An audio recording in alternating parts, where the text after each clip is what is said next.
जय हिंद दोस्तों। बीते दिनों जिस तरीके से हम लोगों ने लगातार उठापटक देखी और लगातार जिस तरीके से हम लोगों ने दंगे देखे, चाहे 2 अप्रैल के अंदर करौली वाला मामला हो जिसमें एकदम से ऊपर से लगभग 10-10, 12-12 किलो की सिल्लियां हिंदू जलसे के ऊपर फेंकी गई, या फिर अगर आप दूसरे तरीके से देखो, चाहे साबरकांठा हो गया, चाहे मध्य प्रदेश से आने वाली खबरें हो गई, चाहे कर्नाटका से आने वाली खबरें हो गई, पश्चिम बंगाल से, झारखंड से, ऐसा लगने लगा कि पूरे हिंदुस्तान के अंदर आग लगी हुई है। और जरा सा एक रामनवमी का जो नगर कीर्तन था, जुलूस था, जलसा था, कुछ भी कहें, उसको बर्दाश्त नहीं किया गया। और लगभग जहां भी जिस भी मुस्लिम इलाके से निकला, वहीं से इस तरीके के दंगों की खबरें आने लगी। और उसके बाद जिस तरीके से शिवराज सिंह चौहान सरकार और जिस तरीके से अलग अलग पार्टियों की सरकारों ने अलग अलग तरीके के डिसीजन लिए, जैसे अगर राजस्थान की सरकार को देखा जाए तो ऐसा लग रहा है कि वो दंगाइयों के साथ है। इवन उसके अंदर तो दंगा करने वालों में कांग्रेस का ही विधायक मौजूद है और पार्षद मौजूद है। इसी तरीके से गुजरात सरकार के ने जिस तरीके से हैंडल किया, उसके ऊपर देखा जाए, और जिस तरीके से मध्य प्रदेश सरकार ने हैंडल किया और दंगाइयों के घरों के ऊपर बुलडोजर चलते हुए दिखाई दे रहे हैं, तो इस तरीके से आपको साफ नजर आएगा खुलकर कि कुछ ना कुछ तो ऐसा है जो सरकारों के ऊपर भी डिपेंड करता है सब चीजें। तो हर दिमाग में एक फैक्टर, तुम्हारे दिमाग में भी आ रहा होगा और हर किसी के दिमाग में, कि असलियत में इसके पीछे कारण क्या है। इन सब चीजों के ऊपर डिस्कस करने जा रहा हूं। और इस डिस्कशन के बाद आपको इंडिया या यूपीएससी का सबसे इंपॉर्टेंट एक टॉपिक है सेक्युलरिज्म। सेक्युलरिज्म जिसे आजकल बहुत से लोग सिक्युलरिज्म भी कह रहे हैं, या बहुत से लोग उसको ड्रामा भी कह रहे हैं, शोर शराबा भी कह रहे हैं, वो सब चीजें डिस्कस होंगी। लेकिन उससे पहले छोटी सी एक रिक्वेस्ट है दोस्तों, अगर आप लोगों को मेरे ये वीडियोस पसंद आते हैं तो मेरे चैनल को लाइक करें, सब्सक्राइब करें, शेयर करें, बेल आइकन जरूर दबाएं, ताकि मेरी ये वीडियोस जल्दी से जल्दी आप लोगों तक पहुंच सके। अगर आप दूसरा ये है कि अगर आप स्टडी आईएएस पीसीएस की तैयारी करना चाहते हैं दोस्तों, तो स्टडी टेबल पर हमारी ऐप मौजूद है।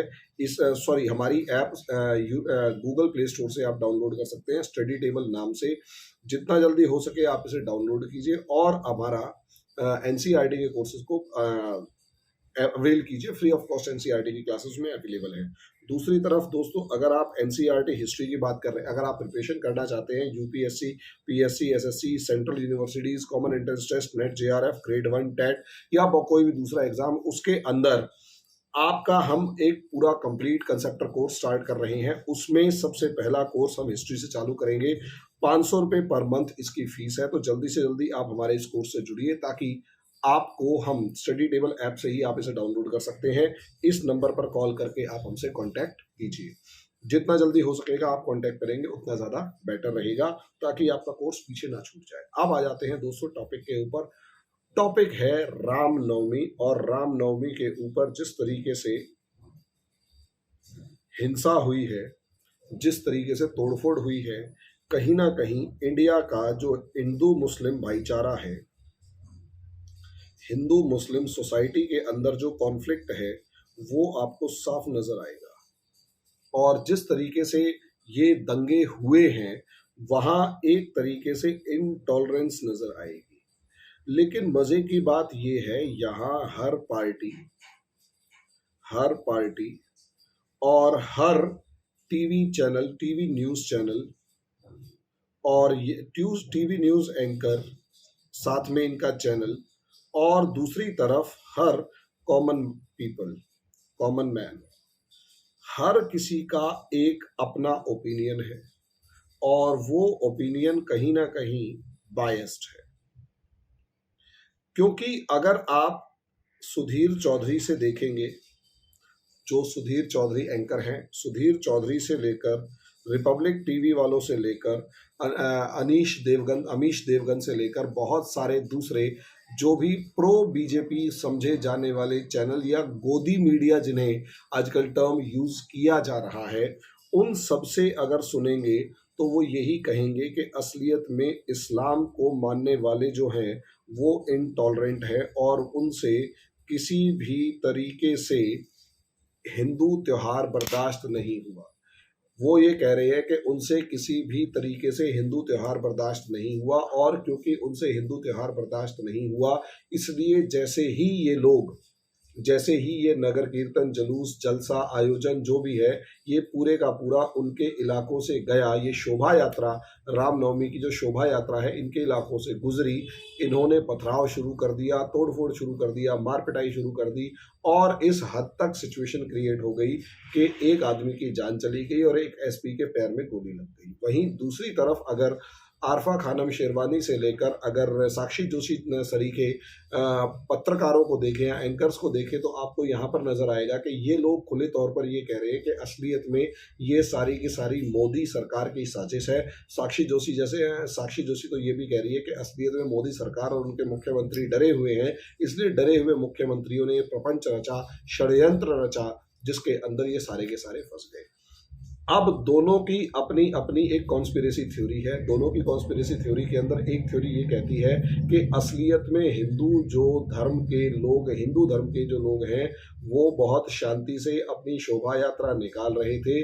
करौली के अंदर तो उस जगह या उस सड़क के अलावा कोई दूसरी सड़क ही नहीं थी जहां से वो शोभा यात्रा निकल सकती थी। इनटॉलरेंट इस्लाम को मानने वाले लोगों ने क्या किया, उस पर पथराव किया। वहीं दूसरी तरफ अगर साक्षी जोशी और आरफा खानम शेरवानी से द वायर के अंदर आजकल है, यूट्यूब पे आप उनका वीडियो देख सकते हैं, वो ये कहती हैं कि असलियत में जिस तरीके का प्रोपेगेंडा चलाया जा रहा है और जिस तरीके की मानसिकता विकसित की जा रही है, डेवलप की जा रही है मोदी सरकार के अंदर, उसका सीधा सीधा असर ये है कि आज के दिन हिंदू जो हैं वो जानबूझकर मुसलमानों को भड़का रहे हैं और इस भड़काने की वजह से ये दंगे हुए हैं। यानी आरफा खानम शेरवानी और साक्षी जोशी खुले तौर पर हिंदुओं को दोषी ठहरा रही हैं और सुधीर चौधरी से लेकर अमीश देवगन से लेकर और जो भी आपको प्रो बीजेपी वाले पत्रकार अर्णव गोस्वामी से लेकर जो भी दिखाई देंगे वो कहीं ना कहीं आपको मुसलमानों को दोषी ठहरा रहे होंगे। और जिस तरीके से घर ढहाए जा रहे हैं उसमें साफ तौर पर नजर आ रहा है कि कहीं ना कहीं सरकारें जो हैं वो एंटी मुस्लिम, ऐसा मानना है मेरा, अभी इसमें कोई ओपिनियन है, मेरा ओपिनियन अभी आएगा, ऐसा मानना है मतलब जो आरफा खानम शेरवानी सरीखे लोगों का कि भाई असलियत में बीजेपी का प्रोपेगेंडा है मुस्लिम्स को दबाने का, तोड़ने का, उन्हें परेशान करने का है, जैसे भी। लेकिन क्या रियलिटी है, इसके ऊपर थोड़ी सी डायमेंशन को सोच लेते हैं कि इसके पीछे की रियलिटी क्या है, किस तरीके से ये सारी सिचुएशंस आपको समझ में आ रही है। यहां अगर आप देखते हैं, इधर अगर आप यहां देखेंगे तो असलियत में टू रिलीजन्स, दो धर्मों का यहां पर लेना देना है। दो रिलीजन्स, एक तरफ हिंदुइज्म की आप बात कर रहे हैं, आप मुझे क्रिटिसाइज कर सकते हैं, कमेंट बॉक्स में लिखिएगा, डेमोक्रेसी है, एक दूसरे के ओपिनियन का हम सम्मान नहीं करेंगे तो कौन करेगा।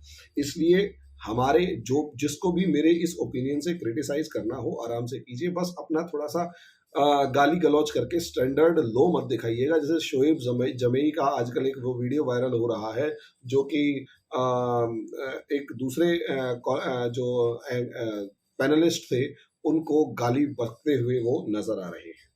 दो रिलीजन्स की अगर हम बात करते हैं दोस्तों, एक तरफ हिंदुइज्म है, दूसरी तरफ इस्लाम है।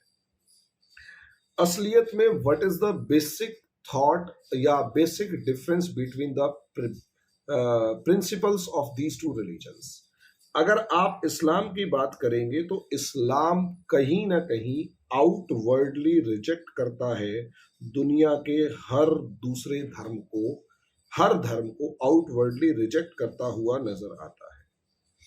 यानी इस्लाम के अंदर कहीं पर भी आपको कोई भी दूसरा ओपिनियन धर्म के मामले में नहीं एक्सेप्टेबल है।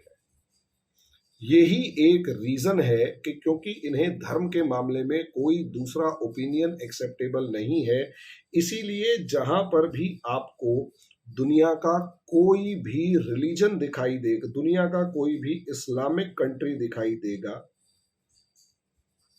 दुनिया का कोई भी इस्लामिक कंट्री दिखाई देगा, वहां पर आपको अदर रिलीजन्स एक्सेप्टेबल नहीं होंगे, किसी भी तरीके से आर नॉट एक्सेप्टेबल। इसे आप खुलकर देख सकते हैं। अगर किसी भी अरब कंट्री में देख लेंगे, तो वहाँ आपको 99 से लेकर 100% की पॉपुलेशन के अंदर सिर्फ और सिर्फ मुस्लिम्स दिखाई देंगे। और अगर दूसरे धर्मों के लोग भी दिखाई देंगे तो वो इतनी माइनर पॉपुलेशन होगी कि वो आप गिन ही नहीं, उंगलियों पर गिन सकते हैं। जैसे अगर हम अफगानिस्तान की यहाँ बात करते हैं, अफगानिस्तान की अगर हम यहाँ बात करते हैं तो अफगानिस्तान के अंदर सिर्फ एक ज्यू फैमिली थी, एक यहूदी परिवार था, लगभग बहुत गिने चुने 500-700 या 1000 सिख परिवार होंगे और 500-700 या 1000 हिंदू परिवार होंगे। बाकी सबको मार डाला, काट डाला, खत्म कर दिया गया। बुद्ध की मूर्तियों को जो वहां उनके पुरखों के, इन तालिबानियों के पुरखों के भगवान होते थे या दिन जिनको उनके पुरखे पूजते थे, उसकी मूर्तियों को रॉकेट लॉन्चरों से उड़ा दिया गया। अब वो कहीं ना कहीं दुनिया को अपना टॉलरेंट फेस दिखाने के नाम पर कुछ कर रहे हैं कि हाँ हम बुद्ध की मूर्तियों को संरक्षित कर रहे हैं एंड ऑल, लेकिन जो असली चेहरा था वो दिखा चुके हैं। अब दुनिया का दबाव पड़ रहा है, वो एक अलग मैटर है। आप पाकिस्तान पर आ जाइए। पाकिस्तान के अंदर अगर जिस तरीके से आप बात करेंगे तो पाकिस्तान का भी खुले तरीके से माहौल यही है। जिस समय पाकिस्तान आजाद हुआ 12% से ज्यादा हिंदू और दूसरे माइनॉरिटी रिलीजन्स थे, 12% के आसपास हिंदू थे और 14-15% के आसपास जो थे वो बाकी धर्म होते थे। लेकिन आज के दिन ये लेस देन 1%, 1% से भी कम बचे हैं। और पाकिस्तान के अंदर जिस तरीके से आप ब्लास्फेमी लॉ को देखेंगे, उस ब्लास्फेमी लॉ यानी ईश निंदा कानून को इस्तेमाल कर करके जिस तरीके से दूसरे धर्मों को खत्म किया गया, जेनोसाइड का इससे बड़ा एग्जाम्पल कोई नहीं हो सकता। पोग्राम का इससे बड़ा एग्जाम्पल या एथनिक क्लिंजिंग का इससे बड़ा एग्जाम्पल कोई नहीं हो सकता। और मजे की बात यह है, इसके खिलाफ दुनिया में किसी की कोई आवाज ही नहीं उठती। क्यों? क्योंकि इस्लामिक देश 56 देश हैं और इन 56 देशों के अंदर सारे एकजुट होकर इन्होंने दुनिया से अपने आप को अलग रखने के लिए OIC बनाया। OIC, organisation of Islamic cooperation, और कुछ भी नहीं है। ये एक माइंडसेट है। ये वो माइंडसेट है जो दुनिया में अपने आप को ऑर्गेनाइज करके दुनिया से अपने आप को सेपरेट रखने की और सेपरेट दिखाने की कोशिश है कि मुसलमान इस दुनिया से अलग है। और यही कारण है भाई, दुनिया में कहीं पर भी बुद्धिस्ट कंट्रीज का कोई ऑर्गेनाइजेशन नहीं है, दुनिया में क्रिश्चियन कंट्रीज का कोई ऑर्गेनाइजेशन नहीं है, दुनिया में हिंदू कंट्रीज तो है ही नहीं।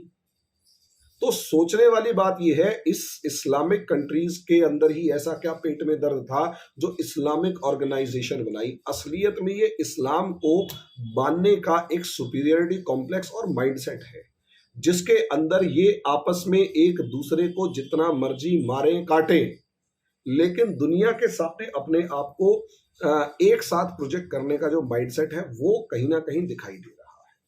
अब इसी चीज को अगर आप बांग्लादेश में देखेंगे तो आए दिन वहां बांग्लादेश के अंदर आए दिन हिंदू मंदिरों के ऊपर अत्याचार होते हैं। कभी एस्कॉन टेम्पल के अंदर 200 बंदे घुस के पुजारियों को, पंडितों को तोड़ते, पकड़ के मारते हैं, खंबे से बांध के मारते हैं। वो हनुमान जी की मूर्ति के हाथ में कुरान किसी एक मुसलमान ने ही रखी, उसके चक्कर में क्या लगभग 2000 के करीब हिंदुओं के घर जला दिए गए। शॉर्ट में कहने का मतलब ये है, असलियत में ये क्या है? माइंडसेट।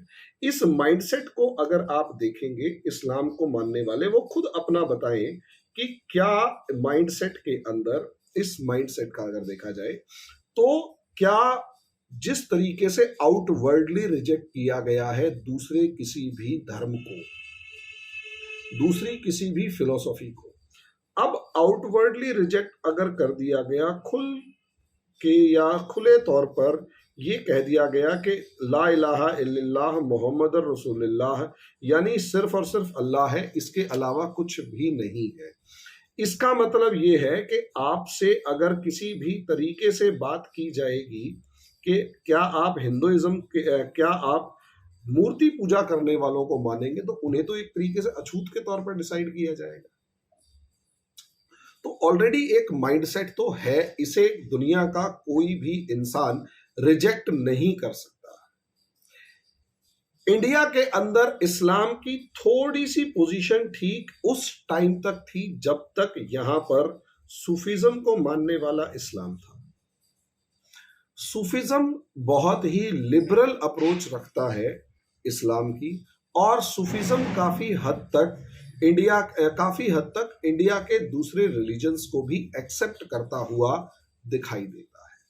लेकिन असलियत में ये सूफिज्म 1980s के बाद आपको गायब सा होता हुआ दिखाई देगा, और कहीं ना कहीं एकदम से इंडिया के अंदर वहाबिज्म, देवबंदी, बरेलवी से लेकर जितने भी रेडिकल फॉर्म ऑफ इस्लाम है वो आपको बढ़ता हुआ नजर आएगा। रेडिकल फॉर्म ऑफ इस्लाम जो है वो आपको खुलकर यहां पर बढ़ता हुआ नजर आएगा, इस हद तक बढ़ता हुआ नजर आएगा कि कुछ कहने की हद नहीं, हद से ज्यादा बढ़ता हुआ नजर आएगा। अब अगर आप इसे रेडिकल फॉर्म ऑफ इस्लाम को देखते हैं तो ऑब्वियस सी बात है यहां एक इनटॉलरेंस। अब इसका इनटॉलरेंस का मामला क्या? ये इनटॉलरेंस ही है कि आज से 10, 15, 20 साल पहले हिंदुस्तान के अंदर बड़े लेवल पर, ग्राउंड लेवल पर, अगर आप मुस्लिम कॉलोनीज में भी देखेंगे तो आपको बुर्का, टोपी, दाढ़ी, ऊंचा पजामा बहुत ज्यादा सा नजर नहीं आएगा। मैं हरियाणा से बिलोंग करता हूं। हरियाणा के अंदर जो हमारे दादा की उम्र के मुस्लिम्स होते थे, जिनको हमने बचपन में देखा, समझे कि भाई अनवर तन ने भी ईद की राम राम। हमारे यहाँ राम राम एक विश करने का तरीका है, तो वो भी कहता था दादा राम राम, दादा तन ने दिवाली की राम राम। आज उसी अनवर के जो पोते पोतियां हैं, अगर उनको देखेंगे तो उसी इलाके के अंदर अब वो बुर्का पहने हुए नजर आते हैं, जबकि उनकी दादी कभी बुर्का नहीं पहनती थी और आज भी नहीं पहनती। अब एक्सपायर हो गए, लेकिन उनकी माताओं ने नहीं पहना। लेकिन उन लड़कियों को, उन औरतों को, या हमारी उम्र के जो बच्चों को आज के दिन, या हमारे से नेक्स्ट जनरेशन वालों को बुर्का पहने हुए दिखाया जा रहा है। रेडिकलिज्म आप आरोप लगाएंगे कि हमारे अंदर बढ़ा या हिंदुओं के अंदर बढ़ा, तो असलियत में हिंदुओं के अंदर वो रेडिकलिज्म उस लेवल पर बढ़ा ही नहीं जितना ज्यादा कल्चरल इंटॉलरेंस इस्लाम के अंदर बढ़ता हुआ दिखाई दे रहा है। अपने दिल से पूछकर, हर मुसलमान भाई पूछकर देखे कि आज से 20-30 साल पहले आपके दादाजी जो थे, क्या वो इसी लेवल पर रेडिकल फॉर्म ऑफ इस्लाम को फॉलो करते थे, या क्या वो रेडिकलिज्म था? रेडिकलिज्म कभी भी ताली एक आंख हाथ से तो बजती नहीं है। मैं अभी हिंदुओं की भी कमी बताऊंगा, खुश होने की जरूरत नहीं है हिंदुओं को, तुम्हारे क्या कमी है तुम्हें भी बताऊंगा, लेकिन पहले एक फॉर्म से जो शुरू हो रहा है वहां भी दिखाते हैं कि कल्चरल जो पार्ट है, यही एक कारण है कि एकदम से कांग्रेस के टाइम पर आपको बुर्का, मेरी क्लास में, मैं कॉलेज भी जाता था या जैसे भी था, तो कहीं कोई बुर्का नजर नहीं आ रहा है। पूरे कहीं भी जाओ कोई बुर्का नहीं, कोई हिजाब नहीं, कोई टोपी नहीं, कोई दाढ़ी नहीं, कोई ऊंचा पजामा नहीं। आज वही दिल्ली यूनिवर्सिटी है, उसके अंदर आपको बुर्का, उसके अंदर हिजाब, उसके अंदर, और तो और छोड़ो, हमने अपने स्कूलों में कभी नहीं देखा था। जिन सरकारी स्कूलों में हम पढ़े या हमारे स्कूल से पहले जो लड़कियां पढ़ती थी, उन लड़कियों को भी कभी हिजाब में नहीं देखा, जबकि बहुत सारी मुस्लिम लड़कियां होती थी। लेकिन आज अगर देखा जाए तो वहां हिजाब जो है वो खुल के नजर आ रहा होता है, स्कूल के अंदर हिजाब नजर आ रहा है। तो असलियत में मामला क्या है दोस्तों? मामला ये है कि आप सोच कर देखिए, आप क्लास के अंदर जाए, आपने क्लास में एंट्री की, आपने पहली नजर में सभी बच्चों को देखा। मैं एक टीचर हूं, मैं जो टीचर हूं, मैं क्लास में जाता हूं, 200-250 बच्चा बैठा होता है। हालांकि मुझे पता है कि how to handle all these situations, मेरे लिए सब बराबर है। लेकिन अगर आप मोटे तौर पर देखें, मेरे तरफ सभी, पूरी क्लास जब बैठी हुई होती है, नॉर्मली सबने लगभग एक जैसे कपड़े पहने हुए होते हैं। किसी ने ना तो तिलक लगाया हुआ होता, और ना ही किसी ने, क्या नाम है, रिलीजियस सिंबल का इस्तेमाल किया होता, ना हिजाब पहन रखा होता, ना टोपी पहन रखी होती।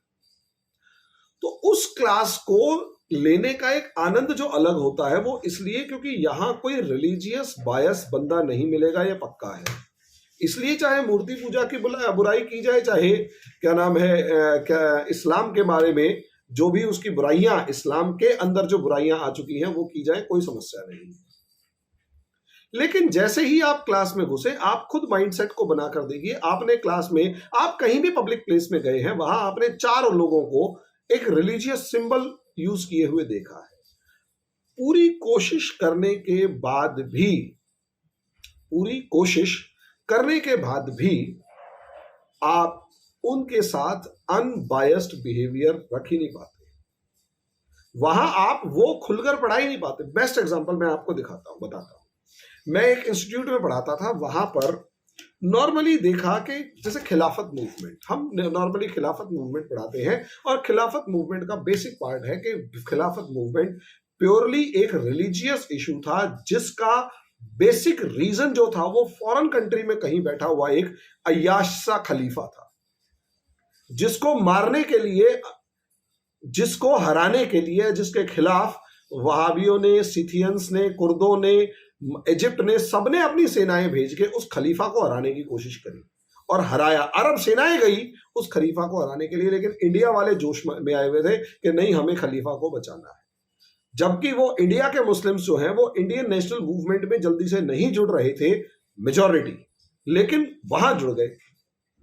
ये चीज जब मैंने पढ़ाई तो मेरा क्लास में, उस पर्टिकुलर क्लास में कुछ जो मुस्लिम, मेनली मुस्लिम स्टूडेंट्स, उन्होंने सबसे ज्यादा अपोज किया कि आपने खिलाफत मूवमेंट को रिलीजियस मूवमेंट कह कैसे दिया, और आपने ये कैसे कह दिया कि उसका इंडियन नेशनल मूवमेंट से कोई लेना देना नहीं था। मैं अभी भी ओपनली चैलेंज कर रहा हूं कि आप में से मुझे कोई बताए कि क्या वो खिलाफत मूवमेंट गांधी जी के जुड़ने से पहले, क्या वो नेशनल मूवमेंट का हिस्सा था, या उसमें कोई नेशनल टिंच था या नेशनल एस्पेक्ट था, या वो सिर्फ एक टोटली रिलीजियस मूवमेंट था और गांधी जी के जुड़ने के बाद भी वो रिलीजियस मूवमेंट ही रहा।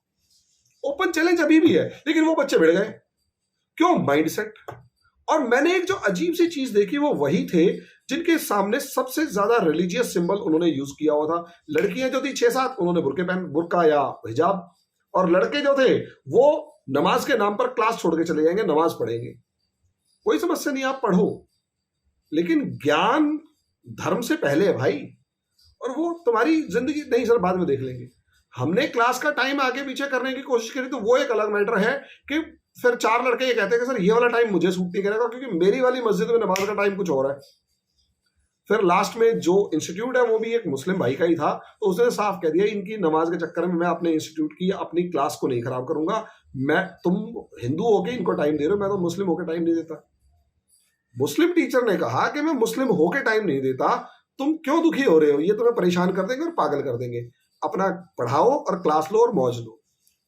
ये मेरे मुस्लिम फ्रेंड का जो टीचर था उसने कहा कि ज्यादा इनके धर्म के चक्कर में मत पढ़ो, ये तुम्हें उलझा के परेशान कर देंगे, सर में दर्द कर देंगे, ये पढ़ते हैं ठीक है, जाते हैं जाने, बस इतना कहा वर्ड। तो लास्ट में फिर वही डिसीजन था, और खुशकिस्मती ये थी कि वो इंस्टीट्यूट भी मुस्लिम भाई का था, तो उसने खुले तौर पे कह दिया जो सर पढ़ा रहे हैं वही पढ़ेंगे। लेकिन उन बच्चों ने जिस तरीके से विरोध किया वो उनके माइंडसेट को दिखा गया कि सर आप कह ही नहीं सकते ऐसे। एनसीईआरटी में लिखा हुआ दिखाने के बाद भी अगर कहा जाए सर सैयद अहमद खान के लिए बायसनेस ऐसी, एनसीईआरटी लिख रही है कि first victim of divide and rule policy on the basis of religion is was sir Syed Ahmad Khan, वो उसे मानने को तैयार नहीं। शशि थरूर की बुक के अंदर लिखे हुए रेफरेंसेस को लेने के लिए तैयार नहीं कि नहीं आप उनके बारे में बोल कैसे रहे हो, क्योंकि एएमयू के पढ़े हुए थे। तो असलियत में धर्म जो है, जब आप कुछ ज्यादा ही धर्म के बारे में उसको फॉलो करने के चक्कर में बैठे रहते हैं तो कहीं ना कहीं आपके अंदर ना चाहते हुए भी एक बायसनेस आ जाती है, और ये जो बायसनेस है ये आपको इनटॉलरेंट बनाती है। वो क्लास में बच्चों का इनटॉलरेंस था, मैं अपने ऊपर बीता हुआ बता रहा हूं, वो क्लास में बच्चों का इनटॉलरेंस था कि आपने कह कैसे दिया। अरे भाई जो किताब में लिखा वही कहा है और बाय प्रूफ क्लास में दिखाया, लेकिन नहीं, हम तो नहीं मानते। हमें जो हमारे लेक्चरर्स ने पढ़ाया है, मैंने कहा लेक्चरर्स ने पढ़ाया उनकी किताबें ले आओ, मैं अपने आप को ठीक कर लूंगा। तो ये बायसनेस जो है ये कहीं ना कहीं इनटॉलरेंस लेके आती है। ये इनटॉलरेंस किसी भी तरीके से दूसरे वाले के ओपिनियन को क्लियर वर्ड्स में रिजेक्ट कर देती है। और सामने वाला अगर जरा सा, अब यहां शुक्र है कि वहां वो जो बच्चे थे वो भी एजुकेटेड थे और यहां मैं भी उनका टीचर था, तो एक शर्म थी। अब उस एजुकेटेड स्टूडेंट की जगह एक अनएजुकेटेड लड़के को खड़ा करो और उसके सामने मेरे जैसे हिंदू टीचर की जगह एक हिंदू को खड़ा करो। अब दोनों का मामला क्या होगा ये सोच कर देखो। इसने जरा सा कुछ बोलना है और इसने हमला कर देना है। अभी इसने क्या बोलना है, वो क्या बोलेगा वो मैं अभी बताऊंगा, क्योंकि हिंदुओं को भी कटघरे में खड़ा करना है। मेरे लिए तो दोनों बराबर हैं, मेरे लिए देश पहले है, और अगर हिंदू मुसलमान लड़ेगा तो मेरा देश चलेगा, और मैं इस देश को जलने से बचाना चाहता हूं, इसलिए मैं ये कह रहा हूं। तो अब यहां हम जो बात कर रहे थे वो यही है कि असलियत में आप यहां देखिए कि एक इनटॉलरेंस, उसके पीछे रीजन, इसके पीछे रीजन है एक डोमिनेटिंग रिलीजियस माइंडसेट, और यही एक माइंडसेट है डोमिनेटिंग रिलीजियस जिसको, और इसे बनाया किसने, इसे बनाया एक तो कहीं ना कहीं जो रेडिकल इस्लामिस्ट जो मौलाना वगैरह हैं उन्होंने, और दूसरा रेडिकल इस्लामिस्ट जो मौलाना है उन्होंने, जो प्रीस्टली क्लास है, प्रीस्टली क्लास इसने, और दूसरी तरफ अगर आप देखेंगे तो इसी रिलीजियस माइंडसेट को बनाया पॉलिटिशियंस में। पॉलिटिशियंस के दो फॉर्म हैं, एक वो जो कहीं ना कहीं फियर फैक्टर पर काम करती है, और वो फियर फैक्टर, एक ही फॉर्म है जो फियर फैक्टर पर काम करती है, फियर ऑफ हिंदू। हिंदू आएगा हिंदू मारेगा, हिंदू आएगा और हिंदू मारेगा।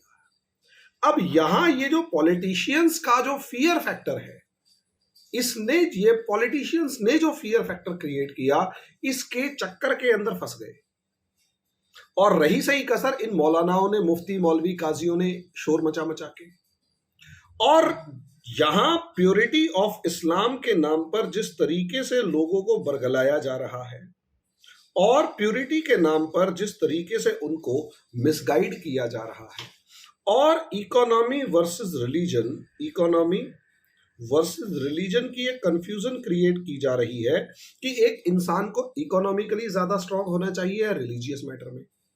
वो जो कंफ्यूजन क्रिएट होती जा रही है वो यहां पर दिखाई दे रही है।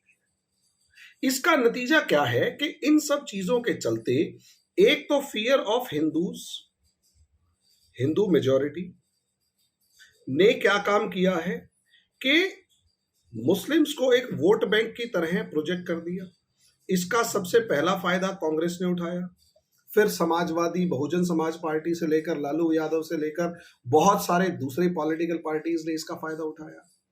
आज के दिन अगर आप देखें तो आज भी जैसे यूपी के अंदर वोट पड़े हैं, यूपी के इलेक्शंस में अगर मुलायम सिंह यादव को 32% के आसपास वोट मिले हैं, अखिलेश यादव को, तो उसमें MY कॉम्बिनेशन ही खुले तौर पर नजर आ रहा है कि जहां जहां यादव वोट ज्यादा थे वो पूरी की पूरी कॉन्स्टिट्यूएंसी, और जहां जहां मुस्लिम वोट ज्यादा थे वो पूरी की पूरी कॉन्स्टिट्यूएंसी, लगभग 125 के करीब सीटें या कुछ ऐसी ही फिगर के अंदर सीटें अखिलेश यादव ले उड़े हैं। तो इसमें कहीं ना कहीं यादव जो है वो तो अपनी जाति और भाई के नाम पर, और जो मुस्लिम है उनको डर दिखाया गया बीजेपी का, योगी का, बुलडोजर बाबा का। यहां असलियत में एक तो फियर फैक्टर हो गया और दूसरा रिलीजियस माइंडसेट डेवलप कर दिया, और उस रिलीजियस माइंडसेट के बाद जो फिलॉसफी ऑफ इस्लाम है वो साफ कह रहा है कि other religions are not acceptable, दूसरा धर्म किसी भी तरीके से एक्सेप्टेबल नहीं है, हिंदू काफिर था, है, रहेगा। और मैंने तो एक मौलाना को यहां तक कहते हुए सुना कि हिंदुओं से उतना ज्यादा भरोसा रख, उतना ज्यादा रिलेशन, पहली बात तो रिलेशन रखो ही मत, और अगर रखना भी पड़े तो इतना रखो जैसे लेटरिन के अंदर टॉयलेट में एक डिब्बा पड़ा हुआ होता है, उसका काम उस गंदगी को साफ करना है, वैसा ही हिंदुओं के साथ उस डिब्बे जितना रिलेशन रखो। इस एक्सट्रीम माइंडसेट को जब आप पढ़ेंगे, या इस एक्सट्रीम माइंडसेट के अंदर सुबह से लेकर शाम तक अगर किसी को रखा जाएगा और एजुकेशन का दूसरा पार्ट उसको नहीं दिया जाएगा, तो उसका सीधा सीधा मतलब ये होगा इनटॉलरेंस। तो जो शुरू में 2014 के आसपास इंटॉलरेंस की बातें कही जा रही थी, वो इंटॉलरेंस असलियत में दोनों कम्युनिटीज में है। आप ये रिजेक्ट नहीं कर सकते कि इस्लाम में नहीं है। जिस दिन ये कहा गया कि दुनिया के अंदर दूसरा कोई धर्म, कोई दूसरा विश्वास नहीं है अल्लाह के अलावा, एग्जैक्टली उसी दिन हर दूसरे धर्म के लिए नफरत पैदा कर दी गई और वहां से हर दूसरे धर्म को या तो मिटाया गया, दबाया गया, खत्म किया गया, 2-4-10 एग्जांपल्स छोड़कर। तो बेसिक फिलॉसफी के अंदर ही अगर आप देखेंगे तो वहां इनटॉलरेंस तो है। जब आप दूसरे किसी को भी आउटवर्डली रिजेक्ट करेंगे तो वहीं से इंटॉलरेंस शुरू हो रही है, वरना मूर्ति पूजा के लिए विचार क्या है वो बताया जाए। तो इसलिए अगर आप देखेंगे तो इनटॉलरेंस एक सेक्शन के अंदर वहां पर है। इस इनटॉलरेंस को प्रोटेक्शन देकर नेशनल और इंटरनेशनल लेवल पर बढ़ावा दिया जाता है। कैसे? अगर आप देखें तो जैसे मैंने अभी बात की आरफा खानम शेरवानी की, ये क्या करती हैं? ये सिर्फ और सिर्फ मुस्लिम्स पिट रहे हैं और हिंदू एग्रेसिव है ये दिखा रही है।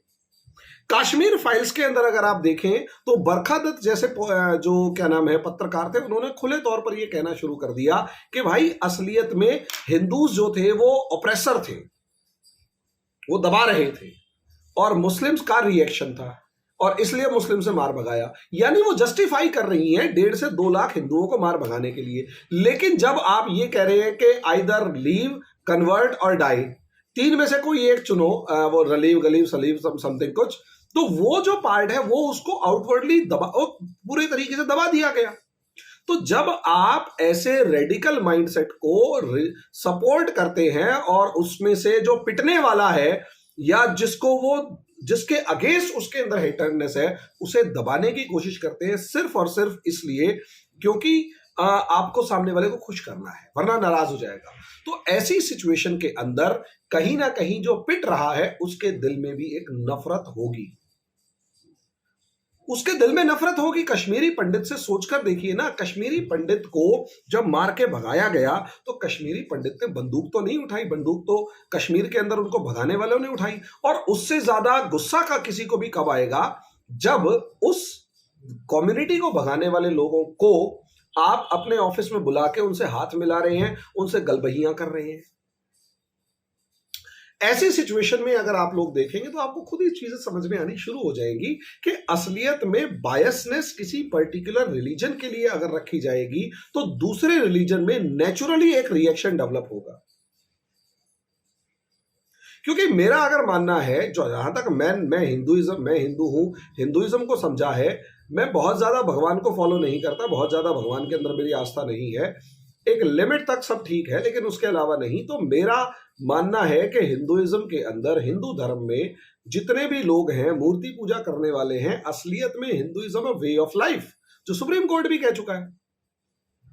तो हमारे अंदर इतनी टॉलरेंस शुरू से पहले दिन से है कि अगर मैं भगवान की पूजा नहीं कर रहा तो मेरे घर में कोई ये नहीं कहेगा तो इसी को पूज। अगर मेरा छोटा भाई भगवान की मूर्ति को पूजता ही नहीं है, मंदिर ही नहीं जाता, तो कोई बात नहीं। अगर मैं कभी कभार जाता हूं तो भी कोई बात नहीं। मेरी माता सुबह से लेकर शाम तक पूजा पाठ करती रहती है तो कोई बात नहीं। मेरी वाइफ जो है वो कृष्ण भगवान को पूजती है तो अच्छी बात है। और अगर मैं हनुमान जी के अंदर भरोसा रखता हूं तो अच्छी बात है। मेरी एक बेटी पूजा करती है, दूसरी नहीं करती है।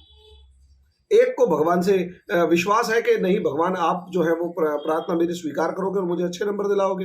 दूसरी कहती है, छोटी बेटी कहती है, मैं अपने घर की बता रहा हूं भाई, छोटी बेटी कहती है पेपर मैंने दे के आना है ना, भगवान ने थोड़ा ना लिखना है, I will take care of that. तो सबका विश्वास है। तो यही तो टॉलरेंस है कि आप जिसको मानते हैं आपने उसकी बुराई सुनने, उसके उस बिलीफ के अगेंस्ट भी आप सुनने को तैयार हैं, ये टॉलरेंस है। तो आप कहेंगे ये इनटॉलरेंस आ कहां से रहा है, अभी इसके ऊपर डिस्कशन करता हूं। तो एक तरफ आउटवर्डली दूसरे किसी भी भरोसे को, और इसे बढ़ावा देने के लिए इंटरनेशनल ऑर्गेनाइजेशंस कम थोड़ा है। अमेरिका है, अमेरिका में इल्हम ओमर नाम की एक लेडी है, वहां की सीनेट के अंदर पार्लियामेंटेरियन है, उसने अमेरिका के अंदर Islamophobia, anti Islamophobia department establish करवाया। यानी पूरी दुनिया के अंदर एक मैसेज दे दिया उसने कि दुनिया में इस्लामोफोबिया फैल रहा है। भाई मुझे अगर सीधी सी बात है, मैंने आज तक कुरान अगर नहीं पढ़ी तो मैं इस्लाम को कैसे जानूंगा? उसे मानने वालों की तरफ से ना, कि उस धर्म को मानने वाले कौन लोग हैं और जो उस धर्म को मानने वाले हैं उनका बिहेवियर कैसा है।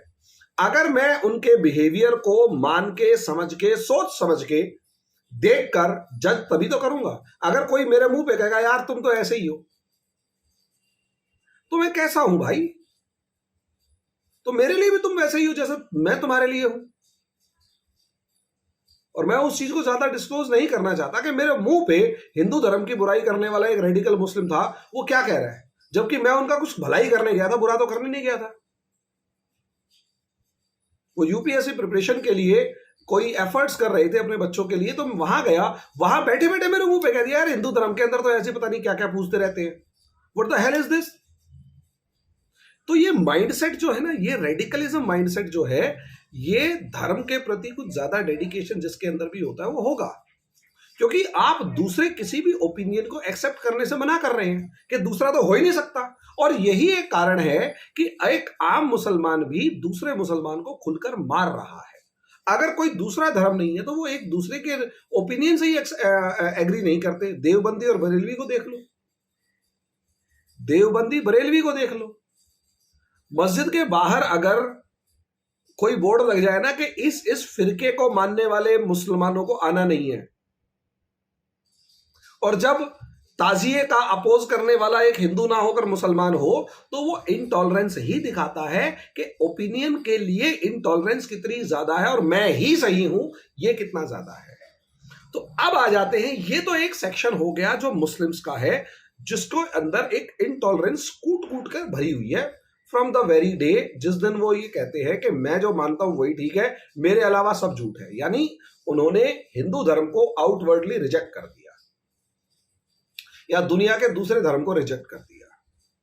और इनटॉलरेंस इस हद तक कि आपने अगर मेरे को कुछ कहा या मेरे धर्म के बारे में कुछ कहा तो मैं आपको मार सकता हूं, और लेकिन मैं और मेरा नेता अगर ये कहेगा कि सीता माता कहां गई थी, उसके बारे में क्या था, तो आप तालियां बजाएंगे। जिस दिन आपने तालियां बजाई आपकी बेशर्मी नजर आ गई। नहीं तो ओवैसी के छोटे भाई का बयान सुन लीजिए, या मैं वो ऑडियो आपको कहोगे तो नीचे लिंक भेज दूंगा, उस ऑडियो को सुन लेंगे जिसमें एक लड़का, मुस्लिम लड़का जो है, वो मुस्लिम औरतों के बारे में क्या ओपिनियन रखता है वो बता दिया जाए।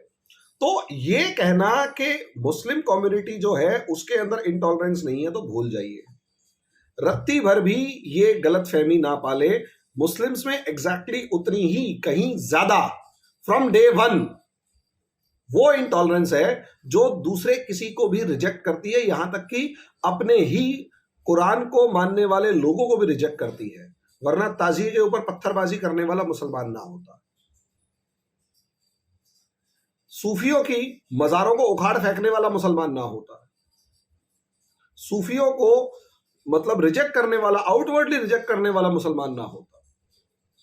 ये रियलिटी है। और नहीं तो बहुत सारे जो और दूसरे माइंडसेट वाले सारे क्यों नहीं जाते, सारे मुस्लिम सूफी की दरगाह पे क्यों नहीं जाते? वो इसलिए क्योंकि इनटॉलरेंस का एक्सटेंट इतना ज्यादा है कि जो मैंने कहा वही ठीक है, मेरे अलावा जो भी होगा वो सब गलत है। अब आ जाते हैं हिंदुइज्म पे। अगर आप हिंदूज को देखेंगे तो ऐसा नहीं है from day one Hindus intolerant थे या नहीं थे, लेकिन हिस्ट्री के उन एस्पेक्ट्स में जहां कभी ये रिलीजियस कॉन्फ्लिक्ट रहे वो आज से 2000 साल पहले थे, जब ब्राह्मणिज्म, बुद्धिज्म, जैनिज्म, आजीवक्स ये आपस में लड़ रहे होते थे। लेकिन जो इंटॉलरेंस थी वो इस लेवल पर नहीं थी कि एक दूसरे को खत्म ही कर दिया जाए, क्योंकि ओरिजिन सेम था। असलियत में हिंदुइज्म में जितने भी सेक्ट्स हैं, इनकी खास बात अगर देखी जाए तो इनका ओरिजिन जो है वो सेम है, बेसिक फिलॉसफी जो है वो सेम है, बेसिक फिलॉसफी जो है वो भी सेम है। और रही सही कसर, अगर आप देखें, सबसे मेन बात जो लोगों के दिमाग में लोगों को एक दूसरे से अलग करता है वो है कल्चर। वो इन्होंने हमेशा से सेम फॉलो किया, हमेशा से सेम फॉलो किया, हमेशा। तो हिंदुओं के अंदर वो रेडिकलिज्म कहां से आया, ये देखिए। असलियत में हिंदुइज्म में रेडिकलिज्म एक रिएक्शन की फॉर्म में आया, फिलॉसफी की फॉर्म में नहीं आया। क्योंकि अगर आप मॉडर्न टाइम में देखें, आजादी के बाद के टाइम में, तो मोटे मोटे तौर पर अगर आप देखेंगे तो अगर हिंदुइज्म में रेडिकलिज्म होता तो वो हमेशा हिंदू राष्ट्र की डिमांड करने वाले लोगों के साथ खड़े होते। भाई मुस्लिम्स में रेडिकलिज्म था तो उन्होंने पाकिस्तान की डिमांड को सपोर्ट किया। आज ये जो मर्जी बकवास कर ले, मेजॉरिटी पॉपुलेशन जो है अलीगढ़ से लेकर यूपी के बड़े सेक्शंस ने, जो जो मुस्लिम डोमिनेटेड इलाके थे, उन्होंने बड़े मात्रा में, बड़े नंबर में पाकिस्तान की मुस्लिम लीग को वोट किया था। जिन्ना की मुस्लिम लीग को वोट किया था क्योंकि उन्हें ये ऐसा लग रहा था कि वो अगर मुस्लिम लीग को मजबूत करेंगे तो मुस्लिम लीग ज्यादा से ज्यादा हिंदुस्तान के इलाके को अपने अंदर मिलाने में कामयाब रहेगी। यस, वहीं अगर आप हिंदुओं की बात करेंगे तो हिंदुओं ने किसी भी ऐसी पार्टी को बढ़ चढ़कर सपोर्ट नहीं किया जो हिंदू राष्ट्र की डिमांड कर रही थी।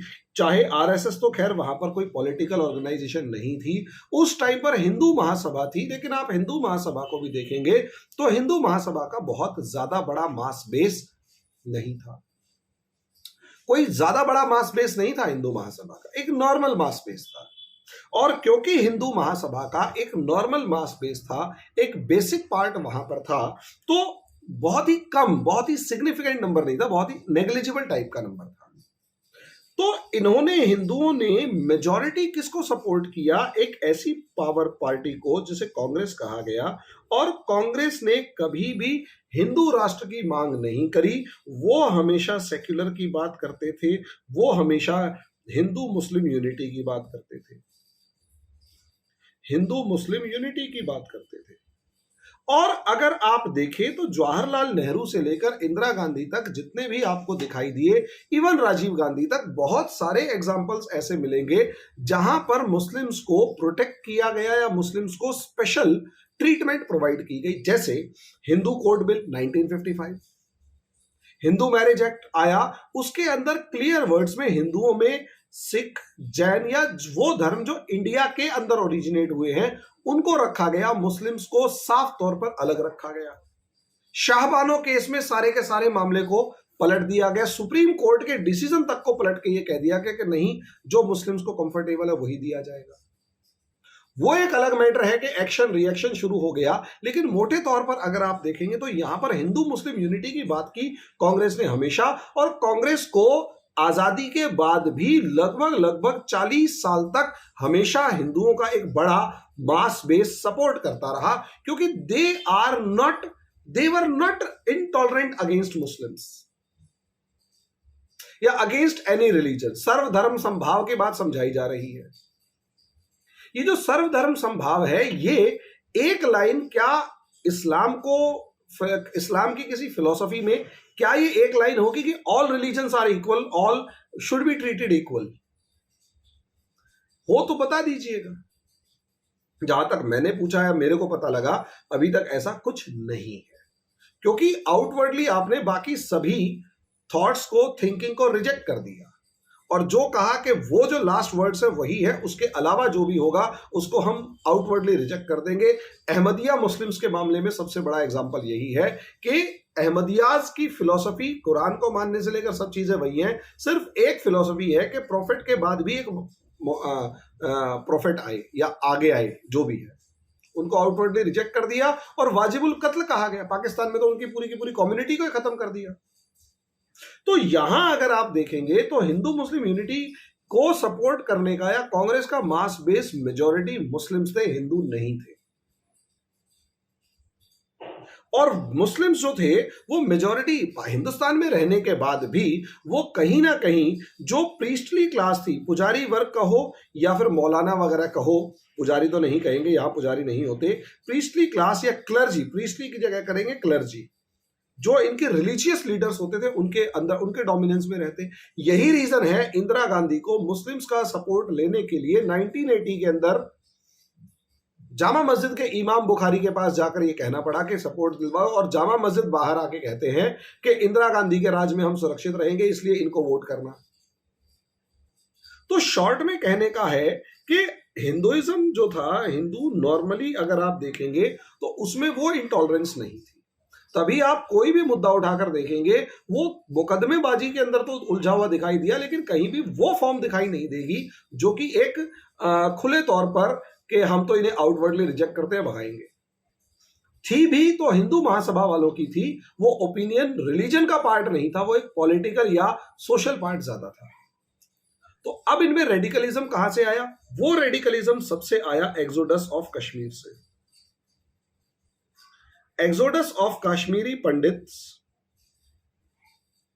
जिसे हम जिस तरीके से मूवी देखी उससे मैं भी एग्री करता हूं, इसे जेनोसाइड कहा गया। और पहली बार हिंदू को लगा कि हिंदू अपने ही देश में सुरक्षित नहीं है, अपने घर में सुरक्षित नहीं है, और कश्मीर से लेकर, जम्मू से लेकर दिल्ली तक जो इनकी कश्मीरी बस्तियां थी, जब वो दिखाई देने लगी लोगों को, तो पहली बार इनसिक्योर फील हुआ। एक तरफ कश्मीरी एक्सोडस, जिसे बीजेपी ने मुद्दा बनाया, इसमें कोई शक की बात नहीं है। बीजेपी ने कश्मीरी जेनोसाइड को तो मुद्दा बनाया। इस कश्मीरी जेनोसाइड ने कहीं ना कहीं, पंडित्स के जेनोसाइड ने कहीं ना कहीं फियर अमंग हिंदूज ये डेवलप किया, और ये कहा कि हम यहीं पर सुरक्षित नहीं है। रही सही कसर पाकिस्तान के ब्लास्फेमी लॉ ने क्रिएट कर दी, पाकिस्तान ब्लास्फेमी लॉ। और उसके बाद जिस तरीके से अफगानिस्तान के अंदर हिंदुओं और सिखों के ऊपर, पाकिस्तान के अंदर अफगानिस्तान के हिंदू और सिखों के ऊपर अत्याचार की खबरें आ रही थी कि इतने हिंदू और सिखों को भून दिया गया, मंदिर तोड़ दिया गया, शौचालय बना दिया, कराची के मंदिरों के ऊपर शौचालय बनाए गए। तो यहां से ये एक एग्रेशन क्रिएट हुआ कि you are not accepting, they are not accepting us. अभी तक जो कांग्रेस ने सेक्युलर का एक फिलॉसफी पूरी झाड़ रखी थी, उस सेक्युलरिज्म से कहीं ना कहीं नाराजगी आनी शुरू हो गई। ये सेक्युलरिज्म कम से कम हमारे लिए तो नहीं है। जब ये सिचुएशन क्रिएट हुई कि सेक्युलरिज्म हमारे लिए नहीं है, तो यहां से बीजेपी ने इस चीज को कैश करना शुरू किया, और उसके बाद राम मंदिर को और राम मंदिर का मुद्दा उठाया और जय श्री राम का नारा दिया। जय श्री राम को जानबूझकर, भाई आई एम फ्रॉम हरियाणा, तो वहां जो है राम राम एक पार्ट ऑफ लाइफ इस तरीके से है कि सुबह उठते ही राम राम जी, राम राम जी, राम राम जी, राम राम जी करते हैं। तो वो राम राम भगवान का नाम का हम विश करना ज्यादा है कि हाँ आपको हम संबोधित कर रहे हैं, रिगार्ड कर रहे हैं। और असलियत में ये जैसे जय श्री राम जैसे ही हुआ, ये एक तो क्या नाम है, स्लोगन बन गया, और स्लोगन के बाद धीरे धीरे ये एक फॉर्म में वार क्राई बन गया। फिर एक स्पाइरलिंग इफेक्ट होता है, वो शुरू हुआ। स्पाइरलिंग इफेक्ट में कई अलग अलग चीजें हैं। एक तरफ यहां इंडिया के अंदर जो पॉलिटिक्स थी, politics of divide and rule की, वो अब दोबारा से शुरू हो चुकी थी और खुलकर शुरू हो चुकी थी। और इस डिवाइड एंड रूल के अंदर वोट बैंक जो था, वो पॉलिटिक्स सबसे आगे निकल चुकी थी। क्यों? क्योंकि हर पॉलिटिकल पार्टी अपना एक सेक्शन वोट ढूंढना चाहती थी। बीजेपी बात कर रही थी यूनाइटेड हिंदू की, और अगर यूनाइटेड हिंदू अगर बीजेपी को मिल जाता है तो कहीं ना कहीं बीजेपी को रोकने वाला कोई नहीं होगा। ये 1990 में ही सबको समझ में आ गया था कि अगर ये यूनाइटेड हिंदू रहा ना, तो बीजेपी को रोकने वाली कोई पावर नहीं है, ये समझ लेना, ये साफ नजर आ रहा था। इसीलिए समाजवादी पार्टी जैसे मुलायम सिंह हो गया, लालू हो गया, नीतीश हो गया, पासवान हो गया, एक तरफ तो वो मुस्लिम्स को अपनी तरफ मिलाने की कोशिश कर रहे हैं, मुस्लिम्स को मिला रहे हैं कि फियर ऑफ यूनाइटेड हिंदू, और दूसरी तरफ divide Hindus on the name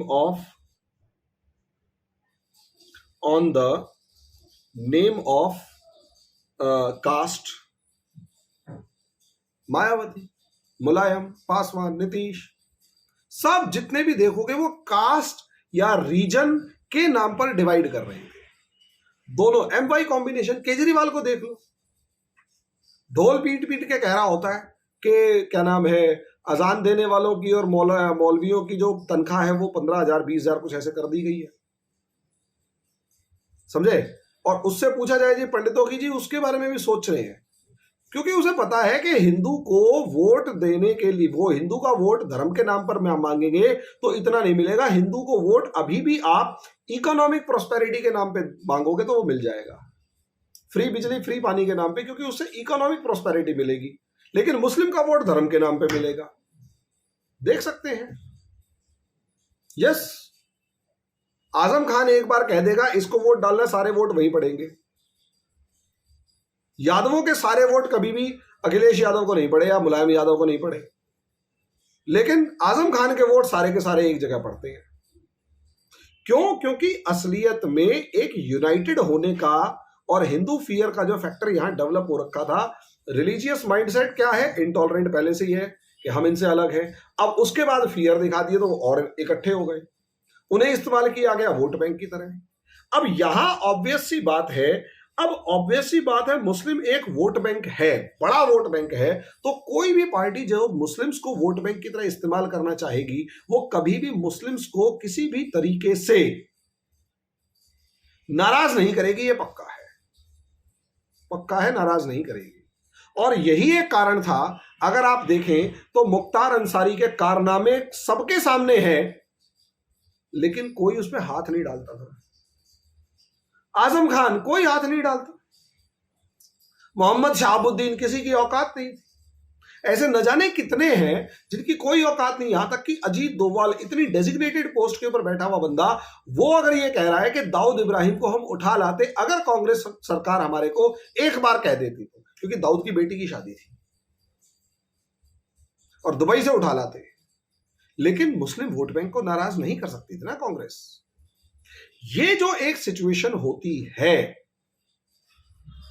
यहां असलियत में मुस्लिम्स को वोट बैंक की तरह इस्तेमाल किया गया, और यहीं से पॉलिसी ऑफ अपीजमेंट दिखाई दी कि ऐसा कोई भी काम नहीं करेंगे जिससे कोई सिग्नल जाए कि भैया मुस्लिम्स नाराज हो गए। और जैसे ही मुस्लिम नाराज हो गए, वोट बैंक खिसक जाएगा, और अगर मुस्लिम से किसी और को वोट डालना शुरू कर दिया तो हम तो गए। और ऐसी सिचुएशन में कहीं ना कहीं हमारी प्रॉब्लम्स बढ़ने वाली है। इस अपीजमेंट ने, देखिए बुरा माने या भला माने, आज से 10 साल पहले, 10 तो नहीं कहेंगे, लगभग 1980s के अंदर पुरानी दिल्ली के अंदर रहने वाले जितने भी पुराने व्यापारी हैं, उनसे अगर पूछकर देखा जाए तो उनके ऊपर आए दिन उनकी दुकानें जो लूटी जाती थी, या थोड़ा सा भी कहीं दंगा भड़कता था और उनकी दुकानें जला दी जाती थी, उनसे पूछकर देखिए कि उनके हालात क्या होते हैं। तो वो ये कहते थे, आप पुरानी दिल्ली जाकर देखेंगे तो हर मोहल्ले, खासकर हर हिंदू मोहल्ले के बाहर लोहे का मजबूत गेट लगा हुआ है, मोहल्ले के बाहर। तो मैंने अपने रिलेटिव से पूछा कि बहुत पुराने जमाने से रह रहे हैं वो, 1950s से, कि ये गेट क्यों लगा रखा है। तो ये कहते हैं कि आए दिन जब भी दंगा भड़कता तो मेजॉरिटी मुस्लिम है, वो कभी भी हमारे घरों को और सब चीजों को जला दे, इसलिए मजबूरी में हमें अपनी सेफ्टी बनाए रखने के लिए ये करना पड़ा। और दुकानों का तो ये हाल था कि कभी भी जला दी जाती थी। क्यों? क्योंकि जरा सा दंगा भड़कता और प्रॉब्लम। और पुलिस कभी कुछ नहीं करती थी। जैसे करौली कांड के अंदर जो है, करौली के अंदर जो मामला हुआ है अभी, पुलिस, कांग्रेस की सरकार को आप देख लेंगे, बड़ा ढुलमुल रवैया है। देख रहे हैं, डीजीपी तक जवाब दे रहा है कि नहीं, वहां पर जो इंटॉलरेंस थी, और जो लच्छेदार जवाब है, सीधा कोई जवाब ही नहीं है कि जी एक्शन करेंगे, जो भी कल्प्रेट होगा उसको पकड़ के मारेंगे, पकड़ के देखते हैं क्या होगा, और प्रॉपर्टी डिमोलिश करेंगे ताकि इकोनॉमिकली उसकी कमर टूट जाए, और जीवन में वो तो डरे और साथ में उसके साथ जैसे जैसे 20 और डरे। नहीं, ये कांग्रेस क्या, बहुत सारी पॉलिटिकल पार्टीज की पुरानी प्रॉब्लम रही है। और रही सही कसर, अगर जैसे अब गुजरात का मामला उठा लिया जाए, मैं बचपन से गुजरात के मामले, मतलब मैं उस टाइम 11th या 12th में, हाँ 10th के आसपास, 2002 11th क्लास में था। तो अगर 10th 11th क्लास में था तो उस टाइम पर जो दंगे हुए उस टाइम पर क्या दिखाया जा रहा था? हमें खबर मिली या हमने अखबारों में देखा कि 57 या 59 कार सेवकों को जिंदा जला दिया गया। लेकिन कभी भी कार सेवकों को जिंदा जला दिया गया और उसके बाद वो जो कमीशन रिपोर्ट आई, उस कमीशन रिपोर्ट में 2 रिपोर्ट्स में सिर्फ उस रिपोर्ट की बात की जाती है जिसमें मुस्लिम्स को मारा गया। कहीं पर भी वो जो कार सेवक जिन्होंने जिंदा जलाए गोधरा के अंदर, उनके ऊपर उनका नाम तक डिस्कस नहीं करता कोई। और अगर ये सिचुएशन होती है कि आप दूसरे का तो नाम डिस्कस ना करें और एक को सही में उसको रगड़े जाए, तुम ये हो तुम वो हो, तो सामने वाला गुस्सा आएगा ही आएगा। यहां एक 2002 के बाद जिस तरीके से या अलग अलग तरीके से, जैसे कहीं पर भी दंगा हो रहा है, पुलिस एक्शन ही लेगी जहां पर मुस्लिम्स का मामला होगा। 2014 से पहले 10 में से 9 केसेस में एक आम हिंदू से पूछकर देखिएगा, और बहुत से मुस्लिम्स भी ये कहते हैं कि यार हमारी जो पहले सुनी जाती थी अब नहीं सुनी जाती। वो जो सुनी जाती थी वो इक्वालिटी थोड़ा ना थी, वो सुनी जाती थी वो असलियत में इक्वालिटी की जगह सिर्फ और सिर्फ ये था कि भैया ज्यादा से ज्यादा हमारा दबाव चले क्योंकि हम वोट बैंक है। उसका रिएक्शन क्या होगा? अगर आपकी दुकान आज भी अगर आप देखेंगे करौली के अंदर वो मैं कहोगे तो एक वीडियो आपके इसी में डाल दूंगा। करौली में अगर आप देखोगे तो एक हिंदू दुकानदार की दुकान 3 मंजिल तक जला दी और वो ये कह रहा है मेरे पड़ोसियों ने जलाई और सरकार उन्हें गिरफ्तार नहीं कर रही। साफ कह रहा है कि मेरे पड़ोसियों ने मेरी दुकान जलाई जिनके साथ मैं 50-50 साल से रह रहा हूं, लेकिन कांग्रेस सरकार उनको गिरफ्तार नहीं कर रही। तो वहां हिंदू भड़केगा या नहीं भड़केगा? सोचिए, जिसकी 3 मंजिल दुकान जलाई गई और वो नाम ले रहा है और सरकार एक्शन नहीं ले रही। तो ऐसे में रिएक्शन जो होता है वो इनटॉलरेंस की फॉर्म में है। बीजेपी ने इस गुस्से को भड़काया, उस गुस्से को प्रोटेक्शन दे दिया। अभी तक प्रॉब्लम यह थी कि गुस्सा था लेकिन प्रोटेक्शन नहीं थी।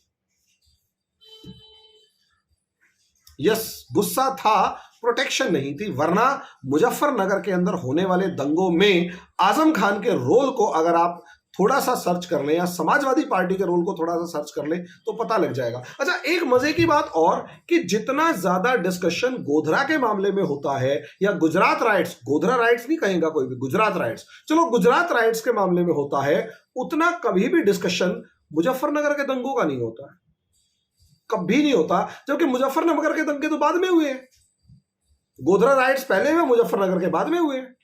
तो मुजफ्फरनगर के दंगों का इतना ज्यादा मामला कभी नहीं होता, कभी इसको उठाया नहीं जाता जितना गोधरा के या गुजरात के राइट्स को उठाया जाता है। वो इसलिए क्योंकि जानबूझकर जो सेक्युलर पार्टी है या समाजवादी पार्टी है, ये लोग क्या चाल चलते थे, वो दंगे करवाएंगे, मारकाट मचाएंगे और उसके बाद चुपचाप जाके टोपी पहन के, सफेद कुर्ते पहन के और पैर मोड़ के बैठ जाएंगे, पैर मोड़ के बैठ जाएंगे।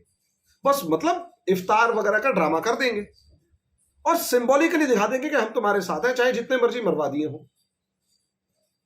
तो शॉर्ट में कहने का मतलब यह है कि असलियत में एक तरफ अपीजमेंट और दूसरी तरफ इनको गुस्सा, उस गुस्से को बीजेपी ने प्रोटेक्शन दे दिया। और यही कारण है एकदम से वो जो गुस्से से भरे हुए लोग थे, वो चाहे गोरक्षक की फॉर्म में आ जाए, चाहे वो रामनवमी की शोभा यात्रा की फॉर्म में आ जाए, चाहे कुछ आ जाए, अब वो ओपनली जो पहले अलग अलग मामलों में, चाहे क्या नाम है, ताजिया निकालते हुए हो गई, चाहे क्या नाम है ईद के मौके पे हो गया या नमाज पढ़ने के मौके पे हो गया, जो अब तक एग्रेशन मुस्लिम्स में दिखाई दे रही थी, एग्जैक्टली वही एग्रेशन अब हिंदुओं में दिखाई देने लग गई। और अभी तक जो मुस्लिम्स को प्रोटेक्शन मिल रही थी, अब वो हिंदुओं को प्रोटेक्शन मिलने लग गई। अब मामला बराबर का होता है तो अब बराबर की भिड़ंत होती है। इसको अब ऑब्वियस सी बात है, जब दोनों लड़ रहे हैं, और रिलीजन तो शुरू से, फ्रस्ट्रेशन तो शुरू से थी, और इनमें से अगर आप जितने भी हिंदुओं को देखेंगे, क्या ये कट्टर हिंदू है तो भूल जाओ, क्योंकि हिंदुइज्म में कट्टरता है ही नहीं, क्योंकि वो तो सबको इकट्ठा साथ लेके चलने की बात कर रहा है ना, सर्वधर्म संभाव की। अब उस सर्वधर्म संभाव में से इस्लाम को उठा के बाहर रखा हुआ है कि इस्लाम के साथ सर्वधर्म संभाव नहीं है। क्रिश्चियन है झेल लूंगा, सिख है तो भाई है, जैन है तो अपना है, बौद्ध है तो अपना है। तो ये सर्वधर्म समभाव की जो परिभाषा थी, उसके उस बड़े गोले में से इस्लाम को और कुछ हद तक क्रिश्चियनिटी को उठा के बाहर रख दिया। अब ये इंटॉलरेंस दिख रही है। तो इसलिए जितने भी पत्रकार, जितने भी लोग हैं, वो इस चीज को समझो कि ताली कभी एक हाथ से नहीं बजती। दोनों के बीच में, दोनों के अंदर जो नफरत है वो असलियत में भरी क्यों है। और जब तक एक आम मुसलमान हिंदू को काफिर समझना नहीं छोड़ेगा, और जब तक ये सर्वधर्म समभाव में ऑल बिलीव्स आर इक्वल कहना नहीं सीखेगा, तब तक वो उम्मीद करना छोड़ दे कि अब ये माहौल सुधरेगा। और जितना एग्रेशन होगा उतना रिएक्शन आएगा और प्रॉब्लम्स क्रिएट होती हुई नजर आएंगी। क्योंकि प्रॉब्लम को समझिए, जब आप आउटवर्डली किसी भी दूसरे को रिजेक्ट करते हैं और उसकी बुराई करते हैं, तो आपको उतनी ही बुराई सुनने के लिए भी तैयार रहना चाहिए कि आपने जिसकी बुराई करी, आपकी भी बुराई उतनी ही होगी, ये समझ लीजिए। और अगर ऐसा कर पाएंगे, कुछ चेंज ला पाए माइंडसेट में, तो है ठीक, वरना आप भूल जाएं कि इसमें सिचुएशंस में कोई सुधार हो। और जितने ये बाकी सारे के सारे कलेश कर रहे हैं, ये सारी की सारी। रही बात हिंदुओं को, तो क्योंकि आप संख्या में ज्यादा हैं, तो आप जो ये हुड़दंग कर रहे होते हैं, आप जो सामने वाले को चिढ़ाने की बात कर रहे होते हैं, आने वाले समय में आपके ही इस देश में जब आग लगेगी, तो इसी देश को जो आप अखंड भारत बनाने की सोच रहे हैं, ये दोबारा जलता हुआ नजर आएगा। ये कभी सुधरेगा नहीं, कभी नहीं सुधरेगा। और कोई बड़ी बात नहीं है, हम पाकिस्तान के अंदर सिविल वॉर की बात सोच रहे हैं, इंडिया में छिड़ जाए। अब ये होगा क्यों, इसके ऊपर फिर कभी डिस्कशन किया जाएगा। अभी के लिए इतना ही, धन्यवाद।